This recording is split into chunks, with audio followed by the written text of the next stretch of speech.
The rain battered the window, so that I could scarcely see the dim shops and the boardwalk down the beach. I tapped the window sill uneasily, wondering if the rumors of an impending hurricane were true. I looked left of the boardwalk and watched the palms all sway eastward. Debris tumbled by in the wind. I took a shaky step back from the window and threw a glance at the dead TV, and suddenly wished that I had listened to the evacuating neighbors this morning. I hugged my arms around myself and tiptoed past the TV, then tried the light switch across the room again. It reaffirmed that the power was out. I took one last glimpse out the window behind me, and I could have sworn that I saw movement past the lead-heavy sheets of rain. I ignored it and left the room towards the stairs. Still hugging myself, I ran one hand along the rail as I crept upstairs. I had heard that upper stories were dangerous in hurricanes because they were exposed to the brunt of the storm, but I didn't care. I had nothing to lose, so I figured that if this storm proved to be lethal, I'd like to at least be comfortable in bed when the end came. I had just reached the top step when the window downstairs shattered. I jumped and froze, then clutched the rail tighter. I listened to the sound of rain, louder with the glass barrier gone, but I heard something else. Heavy, slow footsteps and the creaking of wood. My heart racing, I turned and looked downstairs. Faint light from outside provided a glow. I listened and winced with each falling step, coming nearer. I tried to reason that it was only a branch hitting the house, but that hope was shattered like the window when a shadow appeared in the light at the bottom of the stairs. My eyes widened, and I ducked into my room across the hall. I was in no way silent, with my own feet pounding the floor as I ran. In my room, I leaped into my bed and hid under the covers. I listened to the storm outside, and the noise of a palm tree scraping my window. The footsteps came again, this time up the stairs. I shut my eyes tight and tried not to imagine the approaching thing. It struck me as inhuman in some inexplicable way. It was a primal feeling, like an old instinct resurfacing after lying disused for millennia. Its presence was tied to the storm. I felt it in my throbbing heart. The steps echoed ever closer, in sync with the storm's escalating roar. They stopped just outside the door, and then paused in silence. I peeked from under the covers in that silence and watched the door. Moments passed, and then the knob began to slowly turn. The door creaked open, and a lumbering creature, drenched in water, shambled in on withered legs. It halted and appeared to look around the room. I say appeared because it had no visible eyes. Its body was a scaly, shapeless blob terminating in two disturbingly human legs, with a single tendril serving as an arm. A long, toothy lip protruded from the top of its body. I couldn't tear my eyes from the blubbery creature, even as it looked in my direction and mustered an animalistic grin. Sure as I was that it had seen me, though, the creature turned away and thumped past my bed, emitting popping and gurgling sounds along the way. From beneath the cover, I couldn't see the creature, so I dared to roll slowly to the other side of my bed. The footsteps ceased again. With a moment's pause, I lifted the cover slowly and was met with the ghastly creature's shuddering maw directly before my face. Awestruck, I was unable to react as its jaws opened to reveal a pair of luminescent, pupilless eyeballs. At this, I managed to scream at the top of my lungs, and then everything went black and silent. It may have been moments or hours later that I opened my eyes to radiant light piercing the covers. I began to lift them off of me, but I found that my hands were trembling and my fingers could scarcely budge. I shoved the covers away and squinted in the light. Unlike anything I'd seen before, I rose from my bed and nearly fell, but still stumbled my way to the window, and then gazed outside into the bright daylight of double suns. What I saw beneath them was glorious to behold, nothing like the shabby boardwalk of earlier days. Colors new and strange appeared to me, illustrating a vivid collage of existence and non-existence. Impossible feats of architecture were possible here. What was right side up was upside down. What was dead now lived. The imagined became real. I saw things that you would never believe. It was a waning glimpse into the otherworldly realm in the eye of the storm from beyond. I sat down on the leather couch that was in front of my television set. It was a slightly older TV, which still required an antenna, and I constantly had to adjust the antennas to get a better signal. When I turned on the TV, I was greeted by static, as always. I adjusted the antennas, but the static persisted. I tried reverting the antennas back to their original position, but there was still static on the screen. I went to turn it off, but the static suddenly stopped, and Channel 7 News was now broadcasted on the TV. The usual reporter, Chuck Laney, was yammering on about some impending storm. I lived in Kansas, so hearing about another storm in the area wasn't very surprising. I got up to get my storm safety kit when I heard Chuck say something offsetting. "Please lock everything and stay indoors. Under no circumstances, open the door for anyone." This weirded me out, but the usual instructions were to lock up and get to a safe place. The last part about not letting anyone in was new to me. The scratching of what I assumed were trees on my window told me that I needed to get to the basement. I didn't hear what type of storm it was, so I was going to assume the worst and seriously hunker down. I got my kit and walked down the steps to the basement when I heard something scraping hard against the window behind me. I had no time to look and see what it was, so I put it off as trees swaying in the window. I locked the door to the basement and sat down in the corner. The scratching was still there, and I could hear it still in the basement. It seemed to come from inside the house, although I knew that it was coming from the outside. The shortwave radio that I had brought with me was relaying useful information about what to do. I knew the drill, so I tried to find a different station to tune into. The only other station that was active seemed to be broadcasted by the military. There were reports on the station of a huge creature with multiple tentacle-like appendages sprouting from its body at different angles. They said that any time they tried to go after it, the creature would disappear into the fog made by the storm. There also seemed to be a numerous amount of people clustering around the house, with a forlorn look in their eyes. When asked what they were doing, they would simply vanish into the fog in a similar fashion as the creature. Multiple reports say that they were clawing frantically at the windows of the houses trying to get in. I turned off the radio, hoping to wait the storm out in my basement. The scratching gets louder every day.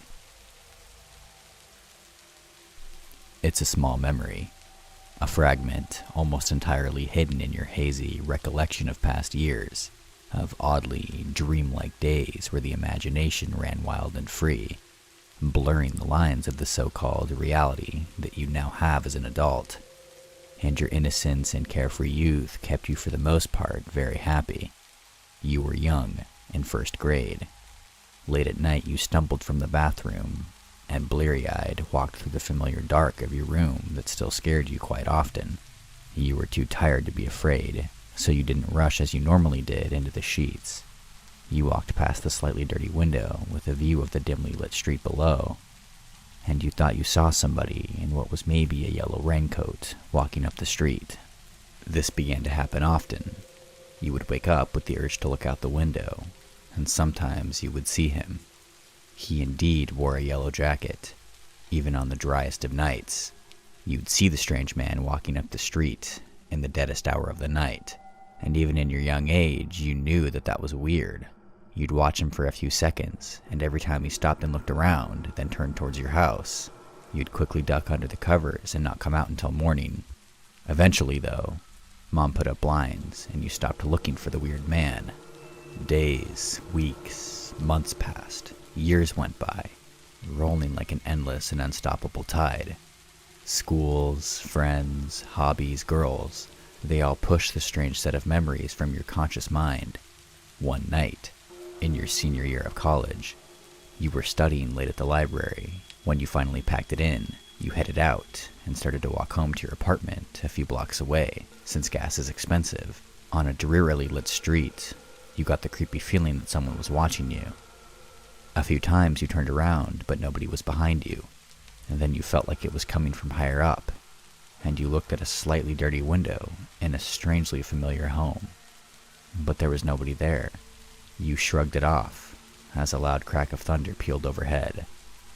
You gladly threw on your yellow raincoat and continued up the street.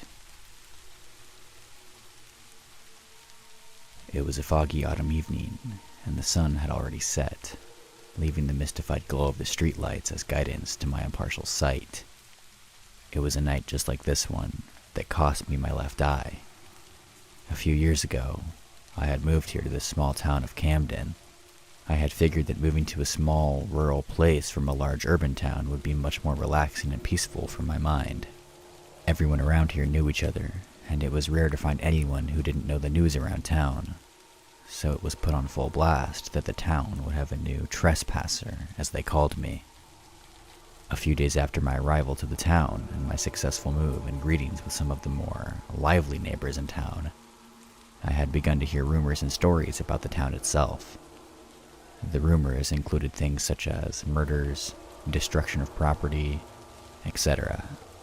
Me, being a big-time city folk, blew it off, because it was pretty much normal for me. What I didn't realize is, I wasn't in the city anymore, and these things are rare to happen, seeing as everyone knew each other, so no one would dare do such a stupid thing. About 4 days after I'd begun hearing the rumors, I heard a knock on my door. Who the hell could that be? I wondered, seeing as I really didn't know anyone around here.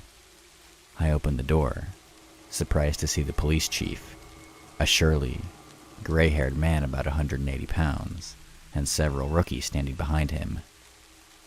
Good day off, I began to speak, but before I knew it, the officer had me in cuffs and was hauling me to his cruiser. What the hell are you doing? Let go of me!"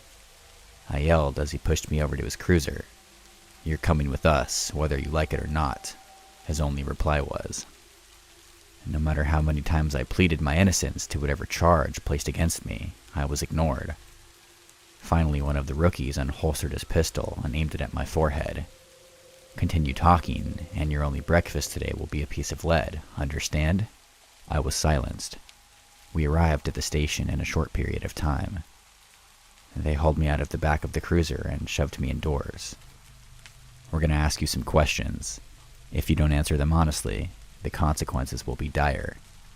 I nodded my head, being careful not to speak. I didn't want to annoy them, unless I wanted a bullet in my head. "Okay, so first question.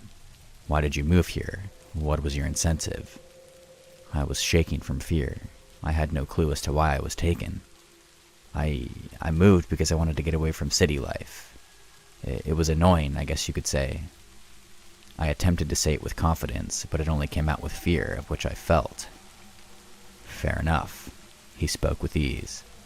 "Now, one more question, then we're done here." I could only nod. The menacing pistol of the rookie pointed at the temple of my head. The chief leaned in close. I could smell the alcohol on him. "Do you believe any of the rumors you've been hearing around town, son?" I was confused with the question. Why would that matter? "No, sir," I answered. It was true. I didn't. "Okay, we're done here. Take the cuffs off and drive him home." The rookie complied, helped me up, then drove me back without a word. The next few days were silent. I sat in my house in utter silence, thinking upon what had happened that day. Why did it happen? What did I do? Did they believe I'm the one doing this? Questions raced through my mind, and I couldn't help but wonder what had happened. I moved from my bed to my living room and sat in the recliner adjacent to my only window and stared outside into the dark. It began to rain heavily, without a single moment's notice, without hesitation. "Interesting," I stated.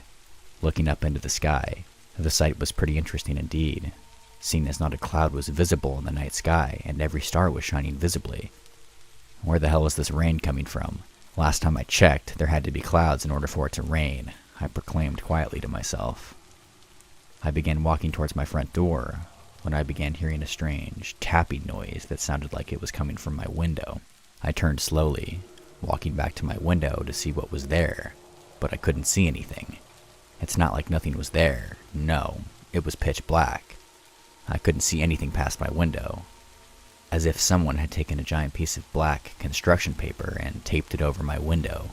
"Weird," I said as I began walking back towards my front door.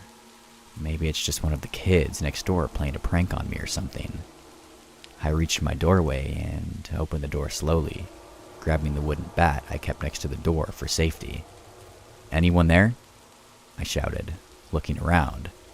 It was pitch black here too. I couldn't see anything in front of me. All I could hear was the ever so growing ferocity of the rain pouring down in the street and on my home. "Last chance, is anyone out there?" I waited for a reply, but nothing.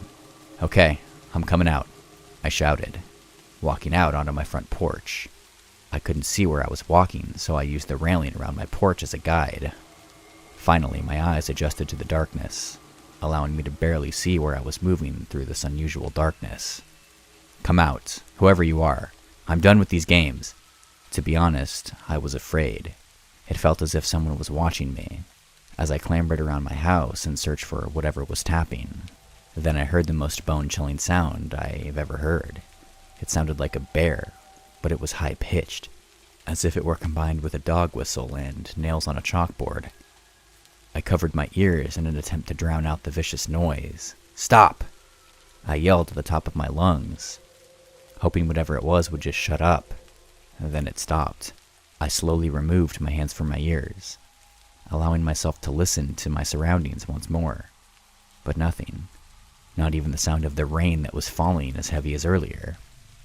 I thought I had gone deaf, but I began walking. My footsteps could be heard. I'm not deaf, that's a good thing, I panted to myself. Just then, I heard something scuttle behind me. "Who is it?" I yelled, looking at the spot that I heard the noise come from. Whatever it was had moved again, to my left. "Stop playing games." I began to panic, not knowing what was happening. Again it sounded, this time behind me. My heart and stomach both sank. I knew what was happening. It was circling me, as if I were prey. I quickly bolted, making a mad dash for my front door. Whatever that thing was following me. I knew this because I heard its movement behind me, getting closer and closer. I began to pick up the pace. Jesus, I don't remember my house being this damn long, I thought to myself as I followed the walls. Whatever it was happened to be right on my heels. And then finally I found the corner of my house. I made a quick right and listened as whatever it was bypassed the corner and ran out onto the street. The sight was horrible. Sitting there, illuminated by the streetlight, was what looked like a man, hunched over. Its skin was torn and fresh blood was oozing from its body, covering the ground where it stood. Its teeth, or what were taken as teeth, were sharp, bloody, and barbed. That's not the scary part. Its eyes, or better yet, its eye, were fully opened, shining brightly in the light staring directly at me. I dashed onto my porch just as it dashed at me. I glimpsed to my left and wished I hadn't. Whatever it was directly next to me, its face aligned with mine, and I could smell the rotten flesh all over its body. "Holy shit!" is all I managed to yell out as it clawed at my face. I don't quite remember what happened after that, but I remember waking up in the hospital with an extremely sharp pain in my left eye, and a nurse leaning over me. "Where am I? What happened?" I asked. The nurse, a young woman in her mid-20s, told me that I was brought here by my neighbor, after they reported hearing me yelling. "What's the damage?" I asked. "Well, you seem to be missing your left eye, and you have several scratches, and—" I cut her off. "My what?" I asked hesitantly. "Your left eye." My stomach dropped. It was on a day, just like this one, that I lost my eye. I was walking down the street, pitch black, with only the streetlights to guide me. I still felt the pain in my left eye socket. "Man, what a crappy night," I proclaimed, and as if right on cue, it began to pour, but all remained silent. "Interesting," is the only word I could muster up as fear overcame me. I looked around, and what I saw chilled me. There, standing in the streetlight, was the skinless thing. Both of its eyes were intact.